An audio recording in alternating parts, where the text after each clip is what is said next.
പക്ഷെ ഒരു ത്രില്ലിംഗ് ആയിരിക്കും. അപ്പോൾ തീർച്ചയായിട്ട് നേരത്തെ കണ്ണൂർ സ്ക്വാഡ് പടം കണ്ടതുപോലെ തന്നെയാണ് ഈ കണ്ണൂർ സ്ക്വാഡ് പ്രവർത്തിച്ചിട്ടുള്ളത്.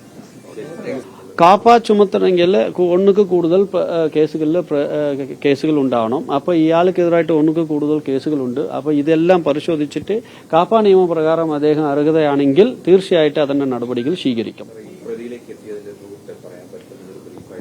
അല്ല, ഞാൻ പറഞ്ഞല്ലേ, ഇപ്പൊ ഈ പ്രതി പിടിക്കപ്പെട്ടത് കണ്ണൂരിൽ വെച്ചിട്ടാണ്. പക്ഷെ കേരള പോലീസ് മൊത്തം എല്ലാ ജില്ലകളിലും എല്ലാ പോലീസ് ഉദ്യോഗസ്ഥരും ഇതിന്റെ പിന്നിൽ നിന്ന് പ്രവർത്തിച്ചിട്ടുണ്ട്. അപ്പോൾ അതൊക്കെ വേണ്ടി പല ഇൻഫർമേഷൻസ് പൊതുജനങ്ങളുടെ അടുത്ത് നിന്ന് നമുക്ക് കിട്ടിയിരുന്നത്. എല്ലാ ഇൻഫർമേഷൻസും വളരെ ഗൗരവത്തോടെ തന്നെ എല്ലാ ജില്ലകളിലും പരിശോധന നടത്തി ആ ജില്ലകളിൽ പരിശോധിക്കേണ്ട കാര്യങ്ങൾ അവിടെ കൊടുക്കും. അല്ലെങ്കിൽ അത് നമ്മളുടെ മേലുദ്യോഗസ്ഥരോട് അറിയിച്ചിട്ട് മറ്റു ജില്ലകളിൽ ഷെയർ ചെയ്യുക, ഉടൻ അത് ചെക്ക് ചെയ്യുക. അങ്ങനെ കഴിഞ്ഞ 48 മണിക്കൂറായിട്ട് നല്ല രീതിയിൽ ഒരു കോർഡിനേഷൻസ് എല്ലാ ജില്ലയിലും ഉണ്ടായിരുന്നത്. അതിക്ക് വേണ്ടി ശാസ്ത്രീയമായിട്ട് സൈബർ രംഗത്തിലുള്ള എല്ലാ സേവനങ്ങളും നമ്മൾ എടുത്തിട്ടുണ്ട്.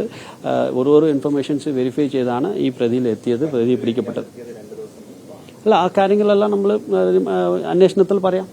കേസ് അന്വേഷണത്തിൽ ഉള്ളത് കൊണ്ട് മറ്റു കാര്യങ്ങളെല്ലാം പിന്നെ കോടതിയിൽ റിപ്പോർട്ടായിട്ട് കൊടുക്കാം.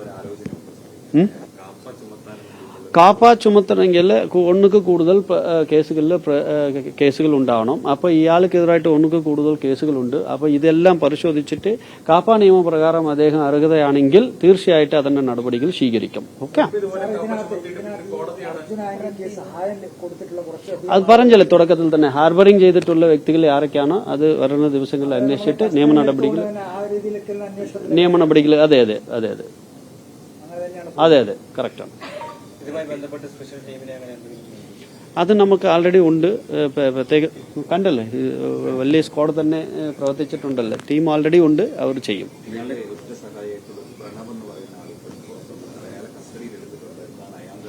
ഇദ്ദേഹത്തിന് വേണ്ടി ഹാർബർ ചെയ്ത എല്ലാ വ്യക്തികളെയും നമ്മൾ വ്യക്തികൾക്കെതിരായിട്ട് നിയമ നടപടി സ്വീകരിക്കും.